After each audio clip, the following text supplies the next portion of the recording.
In this video, I'm going to show you how to make this cheap and easy DIY pond filter. I picked up this blue potted plant holder from Home Depot.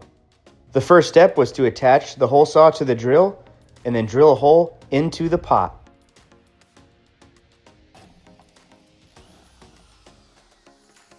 Next, I picked away any excess plastic shavings.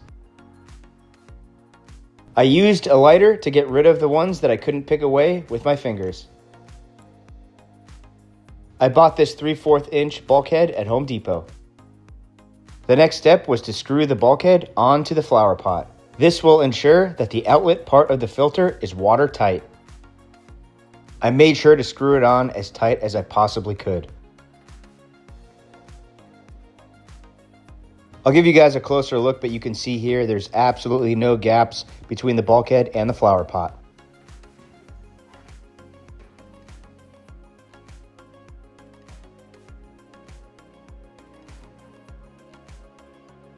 I also picked up this little connector at Home Depot, and I'm going to add it to the filter just in case in the future if I want to add a little PVC pipe to reach out further, I can do that. Here's a closer look. Time to test it out. The bulkhead is good to go. The next step is to add some lava rock.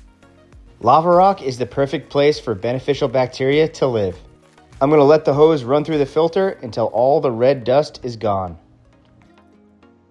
I let it run until the water looks crystal clear again, just like this. Next, I move on to the next step, which is to add pea pebbles. These fine pea pebbles will really help filter out lots of debris. We're going to let water run through this once again to get all the dust out until the water is crystal clear again. Looks like it might take a while. Once all the dust was gone, I moved the filter to the pond. Eventually, I'll stack this filter on cinder blocks. I got a filter sock and filled it with filter floss, and I'm going to bury it in the pea pebbles. This will help polish the water. I put this rock with a hole in it on top of the filter floss. Next, let's add the pump to the pond, and then the tube that's connected to it into the rock with a hole in it. Then plug in the pump. It's looking pretty good. We have a nice steady flow. The next step is to add some plants, which will also help clean the water. For this filter, I'm going to add 3 pothos plants. Before adding the plants to the filter, I got to get rid of all that chemical Miracle-Gro stuff, and we got to clean and wash off the plants and the roots. Now they're nice and clean, let's stick them into the pea pebbles. These plants will feed off of my turtle's waste. Looks pretty good.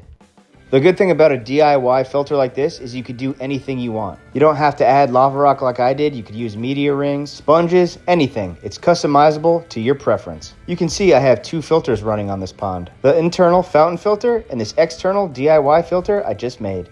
Here's my diamondback terrapin climbing out of the water, begging for food like she always does. This pond I'm using is a 300-gallon horse trough, so its original purpose is for horses to drink out of, but I converted it into a pond for 2 of my turtles. What do you guys say? While we wait for the water to clear up, should we feed my turtles? Of course we should. These 2 turtles are seriously like puppy dogs, always begging for food. You see my terrapin coming back in the water because she knows I'm going to feed her, and then the one right next to her is my Belize slider.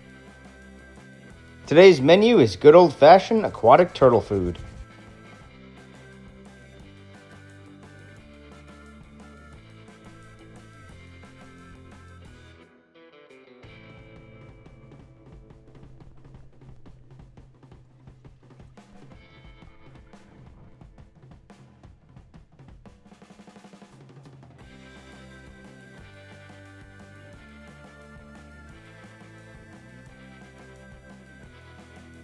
Let's come back out in a couple hours and check the water clarity.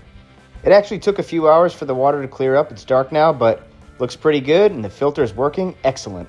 Thank you for watching Tommy's Reptiles.